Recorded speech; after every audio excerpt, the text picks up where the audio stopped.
27 तारखेला अंबड परिसरामध्ये, गंगापूर परिसरामध्ये तसेच मसरूळ येथे देखील काही गुन्हेगारांनी दहशत करण्याचा प्रयत्न केला।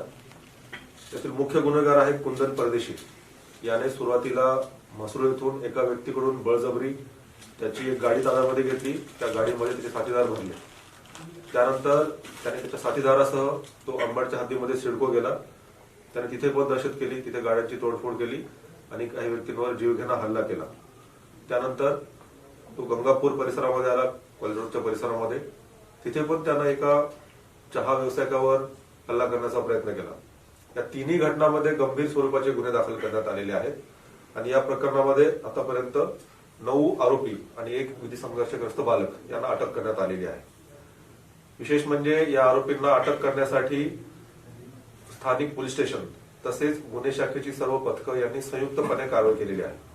गुन्हे शाखेचं युनिट 1चं पथक, गुन्हे शाखेचं युनिट 2चं पथक, गुन्हे शाखा अंबड पथक, याशिवाय मसरूळ पोलीस ठाणे, गंगापूर पोलीस ठाणे आणि अंबड पोलीस ठाणे या सर्वांनी संयुक्त कारवाई केलेली आहे आणि या सर्व आरोपींना एमपी मध्ये पळून जात असताना अटक करण्यात आलेली आहे। या सर्व आरोपींवर गंभीर गुन्हे दाखल करण्यात आलेले आहेत आणि यामध्ये मोका देखील लावण्याची कारवाई सुरू आहे आणि यापुढे देखील जर कोणत्याही गुन्हेगारांनी शहराची शांतता बिघडवण्याचा प्रयत्न केला तर त्यांच्यावर अशीच कठोर कारवाई केली जाईल आणि त्यांना कुठलाही दिलासा दिला जाणार नाही।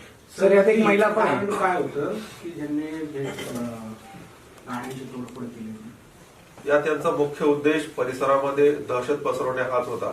परिसरामध्ये दहशत पसरवणे आणि आपलं वर्चस्व निर्माण करणे असा यांचा उद्देश होता आणि त्या उद्देशातून यांनी हे कृत्य केल्याचं लक्षात आलेलं आहे। यांची पार्श्वभूमी काय?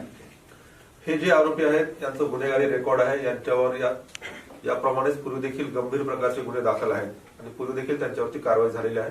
हे रेकॉर्डवरचे गुन्हेगार आहेत आणि पुढील बराच काळ जेलमध्ये राहतील आणि त्यांना शिक्षाही होईल। या प्रकारे यांच्यावर गुन्हे दाखल केले आहेत आणि तशी कारवाई देखील सुरू आहे। सर, एक महिला पण आहे त्यांच्यासोबत, एक महिला पण असल्याचं माहिती मिळते, त्याविषयी तपास सुरू आहे।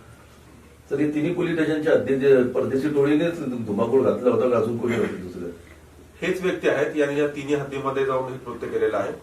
मसरूळ पोलीस स्टेशन असेल, अंबड असेल आणि गंगापूर, तिन्ही हद्दीमध्ये हीच टोळी होती, तिन्ही ठिकाणी हीच टोळी गेली आणि याच टोळीने तिन्ही ठिकाणी ते गुन्हे केलेले आहेत।